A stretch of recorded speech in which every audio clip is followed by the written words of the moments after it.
Yeah, we're just gonna talk about how awesome my life is. Mm-hmm. So the status quo. This is the same episode over and over again. I love it. Welcome aboard the Funny Boat Podcast. I am your host and life liver of awesomeness, Captain Boomies. And with me is the tragic, but very delightful and fully fur-faced, the broker with the beard, Mr. Ed Pickering. How are you doing, Cap? I am doing fantastic, Oh, Captain Boomies. For sure. But I'm sure that's about to change.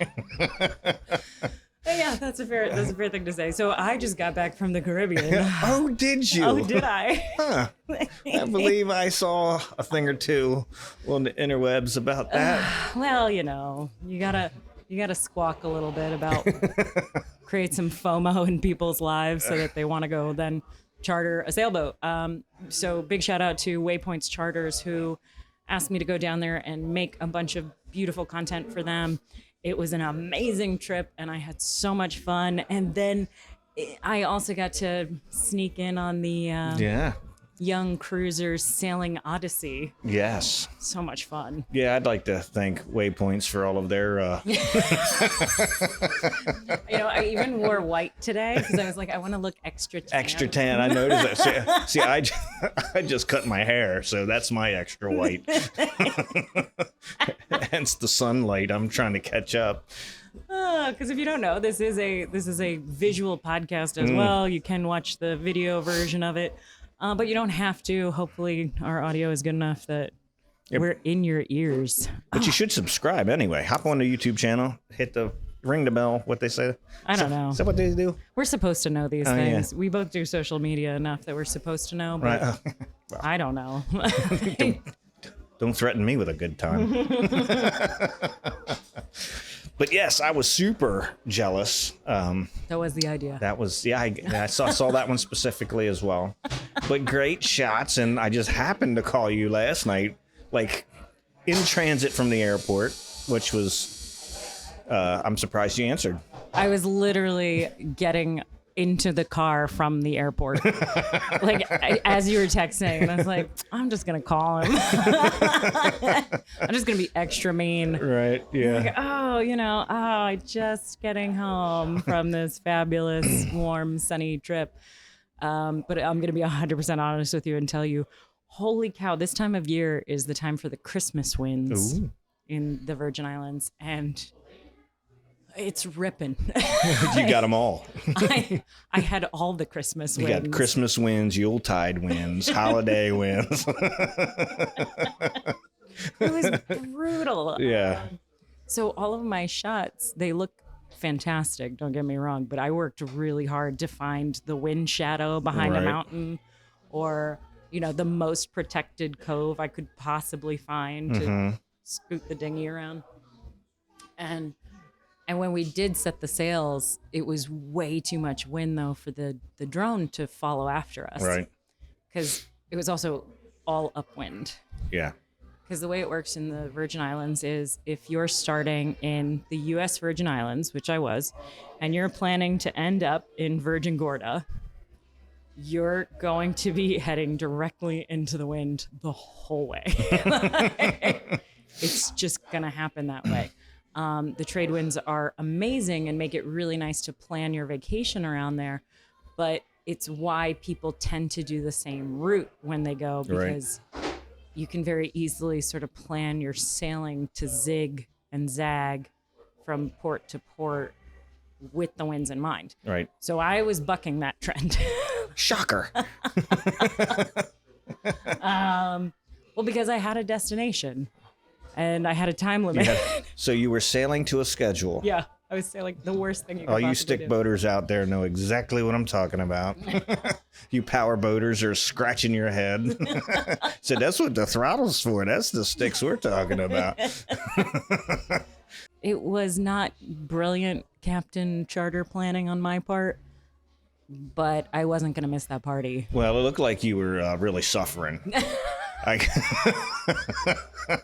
The pictures I got, gang, were salt in the wound. Oh, it's very salty. But you weren't there by yourself. No, I was not. I got to bring the most magnificent drone operator I know, Christine Lozada, who also has a fabulous podcast. If you're into that, she is the Badassery podcast. Ooh. I know, and she basically talks to people that she thinks are badasses. And her final question is always, "Do you think you're a badass?" Oh. Do we have a final question? No. Usually it's like, are we out of drinks? That sounds about right. Yeah. That sounds about right. But her specialty is water, beachy, floaty kind of stuff, except that I found out that she gets seasick. So I wonder how you found that out. But to her credit, she literally just kept slapping on new seasickness patches. And by the end of it, she was just covered in these little polka dots of seasickness patches, and still managing to capture amazing drone footage. So go check out her stuff, Christine Lozada. If you just type that name in, spelled the way you think it is, you will find amazing stuff. I'll also drop it in the show notes. She's not here for this, but I love her and I need to talk about her. So you have to hear about it. Yeah, the pictures were. I ended up following her on the Instagram. Good. And if you start following her, tell her that we sent you. That's right. So that I feel less guilty about what I put her through this week. Because That'll fade. Don't worry. When it was time to set the sails for this trip, I had the best time. I had so much fun. Like when the canvas finally went up and you felt it like lift the boat, and we were going so much faster than we were under motor. Oh, it felt so good. I felt like I was getting away with something because one, I know that I have to pay for the fuel at the end of it. So being able to go faster without paying for fuel is an amazing feeling. Yeah. Very piratey. Right. But the next part of it was that it was such a giddy high. These catamarans are fast with their sail area and their weird square sails, and even with bad sail trim, because I wasn't working that hard because I was kind of on vacation, they still would fly, absolutely fly, which made things a little bit tricky because I was trying to find those protected areas, right? You're scooting right by them. So I was like, oh no, there he goes. All right, guys, we got to come about again. Sorry. Ready about. And if you're a power boater, what that means is sailboaters cannot sail directly into the wind. They have to zigzag in front of it. And so I was having to go on a really screaming fast time. And then once I'd gotten beyond where I needed to go, I needed to tack the boat over, meaning send it through the wind again and pick it up on the other side and continue on in another direction. And it means that somebody has to tack the jib, which means they got to get those lines and release one and haul on another. That's that thing where you see somebody with a coffee grinder going crazy. And of course, that was always my husband, poor thing. Good job. Good man for the job. I know he loved it. He was so tickled when the sails were up. We both were. We were having way too much fun. I noticed that too. Like, it's like riding. I was trying to think of the name of a sea biscuit. There we go. Oh. That's the thing. It's sea biscuit, but not a biscuit like the sea. Like sea biscuit the horse. It feels like riding an extremely large horse. That's what it feels like. With a kite. A performance horse. A performance horse. A performance horse. Is that a thing? Two of them tied together. It's a performance horse, you know. I've got old race horse. There we go. That's the word I was looking for. I like performance horse.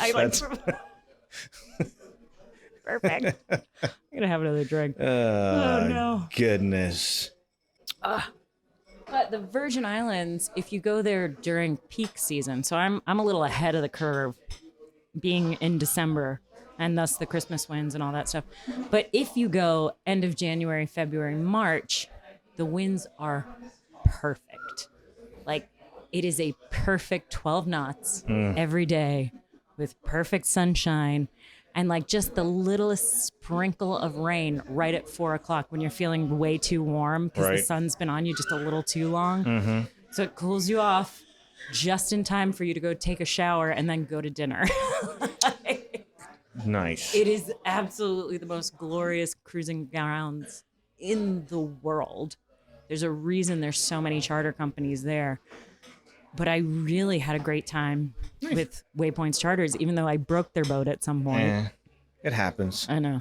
I broke it a couple times, actually. So the first time I broke it was all of a sudden my instruments just decided to go away. I was like, oh, that's interesting. This is exciting. Like, good thing I know where I am. Turns out we had blown a fuse. Okay. So the brilliance of working with this charter company was though that they had another charter base. So we had already cleared from the U.S. Virgin Islands to the British Virgin Islands. So I couldn't go back. Right. So I got to go to their secondary charter base, and they fixed me up right away. Nice. Which was awesome. Then when did I break it again? I'm sure I did it again. Oh, right. Oh, no. So the second time breaking it was pulling into that charter base. Like I said, it was blowing like I've never seen before. And I swear to God, this only happens to me when Christine is filming. Other people can film me all day long and I never have a problem. But when Christine does it, I always manage to be just a little inelegant. And I'm pulling into their dock. I have to go all the way down the fairway and then spin the boat around and then back into the slip. And I didn't realize it until I'm in the marina already that I can't see the port quarter at all. Like, It's a wide boat and a lot of stuff. It's a huge wide boat. And there's this fabulous settee right next to the helm that's like 3 steps up. Right. It's the best place in the boat to hang out. It's completely beautiful. And feels like you're flying when you're sitting up there and the wind is blowing and everything about it is just magical. But I look over and I realize, I've been talking to people sitting there this whole time and just kind of leaning back to see if there's any traffic behind me. I haven't really been worried about the actual corner of the boat. Right. That hasn't been a problem. Up until a few moments later. So now I've spun around in a very tight spot. I've got maybe 5 feet ahead of me to the next set of boats and their anchors that are sticking way out. And I have no idea how much distance I have behind me. Just no clue. That's fun. And I know I know I have to start backing up, but I'm like, well, I sure hope that I've cleared it. And the dockhands start saying something to me, and I think I heard them say to start coming back. So I just start coming back, and they go, no, no, no, no. And by then I'm like, oh, man, okay. So I start going forward again. But when I start going forward, the wind picks up again and starts pushing me sideways. And now I'm trying to correct yet again, but I think I'm far enough out in the fairway that I can just re-rotate, get myself pointed directly into the wind again, and then start doing a nice little sideways shuffle. Turns out I'm wrong. Okay. Turns out I'm dead wrong. Right. And also, one of the things that I should have done while I was somewhere a little calmer, I should have figured out when you're trying to walk a twin screw boat, especially a sailboat, which has big rudders. Right. So it makes a difference how much you shadow the propellers. I probably have to back way up here. When you're driving a boat that has 2 engines and 2 propellers and 2 throttles and 2 rudders, you can do this thing called walking, which means that you can literally take the boat and go sideways with it. Normally, the way you're going to do that is, let's say you are starboard side to a dock and you want to walk away from that dock. You could put the helm all the way to starboard which would mean that in forward, it would kick your stern to port. And then you would put your, sorry, my brain's like, wait, what am I doing? I don't have a boat in front of me. Yeah, you would throw your. So you would put your starboard engine in forward to get that kick, and your port engine in reverse to get that walk. But you kind of have to feather it to find out how much reverse you really need to combat the effects in order to get that nice walk off. Did I say that right? Let me think about it for a second. Wait, I have to like close my eyes and like imagine a boat. This is terrible. I teach this stuff all the time, and I'm panicking because I'm trying to podcast about it, and I've got no visuals to work with. This is horrible. I'm giving up. I'm having another drink. I think you said it correctly, or you said it completely opposite. Whatever. It's only one of those two. Whatever. Things. It's one of those two things. In any case, you do have to kind of learn each boat and how much reverse to give it to get that walk to happen the way you're expecting it to.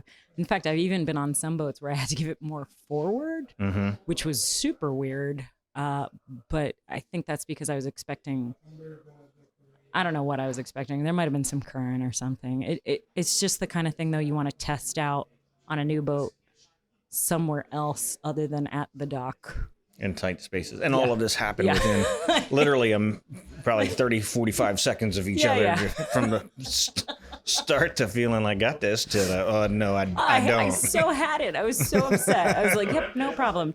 Do. All spun around. Back up? Sure thing. Oh, shit. So depressing. Oh, well. But it worked out.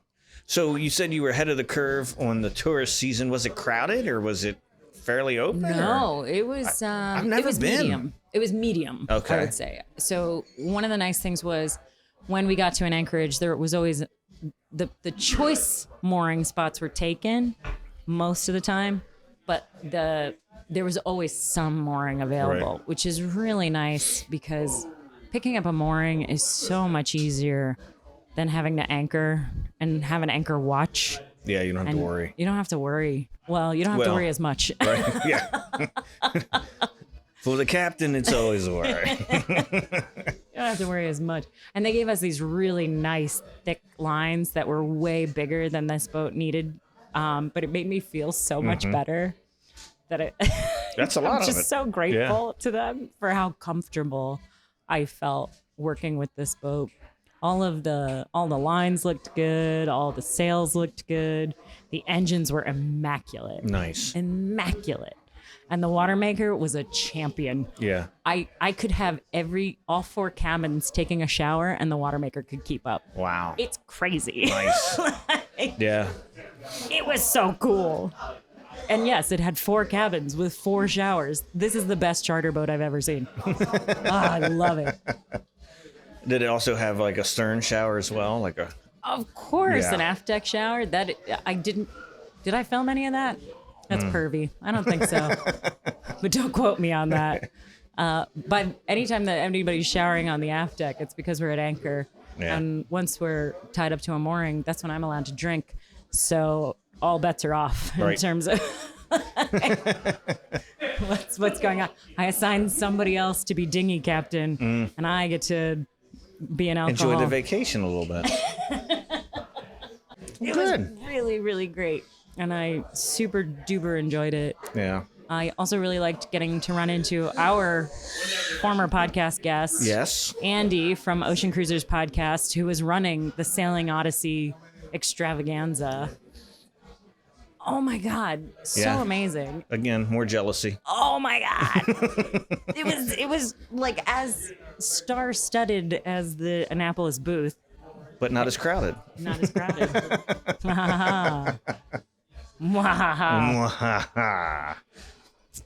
Yes, thank you for that photo as well. You're welcome. I was worried that, you wouldn't be green grinchy enough for the coming holiday. I also want to thank McGarvey's for letting us podcast here. And That's who I've been drinking with. The bartender is giving me the weirdest eye right now. He's like, "What the heck are these people?" Well, yeah. Well, before you went off on your star-studded holiday vacation extraordinaire with Waypoints I'm listening. and the YCA, we did a thing in Chesapeake City amid all the fog. I totally forgot about it. So I want to say personally, thank you to Johnny Towers for the invite. We were guest judges along with JP Henry, who's a fantastic individual out of the Cecil County area. And he was the judge last year, he and his mom, Jane. And we got to judge along with them this year in the split pea fog. But it was a really good time. We had a blast. It was well run. They went from 15 boats the year before to 50. I think 38 actually did it, and then they did it again the following weekend as like an encore presentation. I think with like 16 or 17 boats. That's awesome. But man, we had a fantastic time. We saw a lot of people that recognized us recognized you from the podcast. I get dressed for these things. Yeah. You know, I have to look like Captain Boomies. I looked like a walking Christmas tree. You had that great sparkle outfit. No, honestly, you got more compliments on your outfit than I did, one or which two. was annoying. Well, you know. But that was a good time and a huge turnout. I even told Johnny at one point it felt like when we were done and all the boats were backed in and we were out on the dock kind of mixing and mingling. It felt like Disney World, like walking down, all the lights, everything was lit up. And then we actually got to really see how much detail went in. Those people put so much work into those boats. And I felt guilty having judged them from so far away. Really? I never feel guilty judging people. No, but it really was cool to see them up close, and I'm glad we did that. They went all out. I mean, it was unbelievable. There was a fog machine. There was all kinds of little details and signs, and the costumes people had on. There's one boat full of like Whoville, like all out. Unbelievable. All out Whoville. I mean, they were all great. They really were. But it was a great time, and Chesapeake Inn hosted the after party. Yeah. That was a good time. I realized I'd never really spent any time in Chesapeake City other than I've stopped at Chesapeake Inn and I've stopped at the place across the way. Yep. But I'd never seen the town really. Yeah. And I discovered a rum bar. Yes, you did. And I felt home. And yeah. I'm going to have to go back several more times. So please invite us again for some kind of boating extravaganza up there. Yes. It really was so much fun. Yeah, that was. And not only that, I mean, as I was walking down, while you were in the rum bar, I was walking to go do our job. Ew. There were tons of people walking down from blocks and blocks and blocks up. I mean, the parking there was usually there's plenty of parking. You have to walk a little bit. It was packed. I mean, the whole town was packed. It was awesome. It got me into the holiday spirit. It did. It was fun. It did feel very Christmassy. And speaking of Christmassy, I was really glad that was my dry run because I made sure to make a bunch of content on my catamaran trip of different holidays while I was on board. So if you looked at my luggage, you would see like, clearly this is Valentine's Day and this is Christmas and this is New Year and this is like we even did St. Patrick's Day. It's the most absurd thing. Christian is wearing the dumbest hat. It's a fedora. It's very green and stupid and I love it. And he is through the arm cheersing with another gentleman. Nice. You know, for that good man-on-man drinking fun. Anyway, it's a great shot, and I'm very proud of it. Excellent. Hopefully the charter company likes it. They might not. That one might be just for me.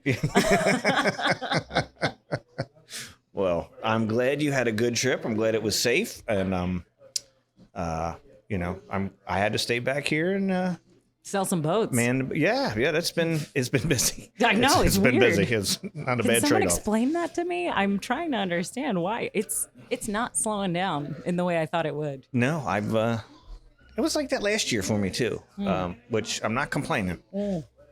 Absolutely not. So I appreciate it. Anyway, we got some fun stuff coming up. Yeah. I'm really looking forward to some people that we're going to be talking to, some tech people, which will be intense. I'm just going to make them feel uncomfortable and see how much they can remember about their jobs. And I know the feeling. and a few more creatives who are out sailing the world and making content about it, and I love those folks too. Yep.